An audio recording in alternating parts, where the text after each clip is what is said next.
اعوذ باللہ من الشیطان الرجیم بسم اللہ الرحمن الرحیم.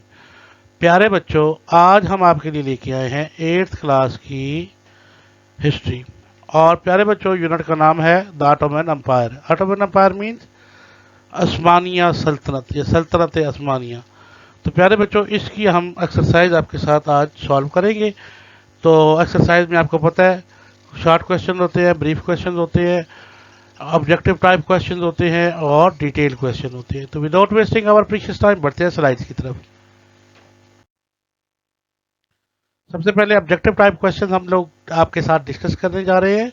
تو بڑھتے ہیں آبجیکٹیو ٹائپ کویشچن کی طرف. جی تو پیارے بچوں، سب سے پہلے یونٹ کا نام دا آٹومن امپائر. آٹومن امپائر پیارے بچوں یہ عثمانیہ سلطنت کا نام ہے. یہ مسلمانوں نے ترکی پر جب قبضہ کیا اور بہت وسیع تر علاقے تک پھیل گئی تھی یہ. اور یہ جو تھا آٹومن خلافت خلفۂ راشدین سے سٹارٹ ہوا تھا.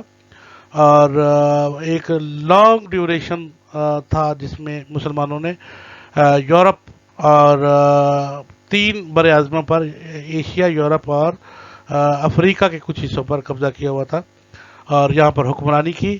تو اسے ہم آٹومن امپائر کہتے ہیں. پیارے بچوں کو کنسیپٹ سمجھ آ گیا ہوگا. چلے جی اب بڑھتے ہیں آبجیکٹیو ٹائپ کویشچن کی طرف. آٹومن خلافت سٹارٹڈ ان دا ایئر 1299، 1453، 1517، 1566. تو پیارے بچوں اس کا کریکٹ آپشن ہے 1259. آٹومن خلافت جو ہے یہ سٹارٹ ہوئی تھی 1299 میں. The founder of Ottoman empire was Ertugrul Bey Osman Ghazi Saleem one یا سلیمان دا میگنیفیشنٹ. تو پیارے بچوں ارطغرل بے جو تھا اس کا بیٹا عثمان غازی کے دور میں یہ جو عثمان غازی تھا یہ بنیاد رکھنے والا تھا آٹومن امپائر کی. آٹومن امپائر خلافت کی، عثمانیہ سلطنت کی یا عثمانیہ خلافت کی بنیاد رکھنے والا وہ تھا عثمان غازی. پیارے بچوں کو سمجھ آ گئی. چلے جی آگے بڑھتے ہیں. The Ottoman Khilafat continued for the year 307، 407، 507، 601. تو کتنے سال رہی تھی؟ 407 سال. 407 سال مسلمانوں نے یہاں پر حکمرانی کی تھی. مسلمان نے اس علاقے پر قبضہ کیا ہوا تھا جس میں ہمارے پاس ایشیا، یورپ اور افریقہ کے کچھ حصے آتے ہیں. تو اتنی بڑی سلطنت پر مسلمانوں نے 407 سال حکمرانی کی. پیارے بچوں کو سمجھ آ گئی. چلیں جی اب آپ سے آٹومن خلافت کے بارے میں پوچھا جائے کہ کتنے ایئرز مسلمانوں نے یہاں پر حکمرانی کی، یہاں پر خلافت کنٹینیوڈ رہی، تو آپ بتائیں گے 407. میرے بچوں کو سمجھ آ گئی.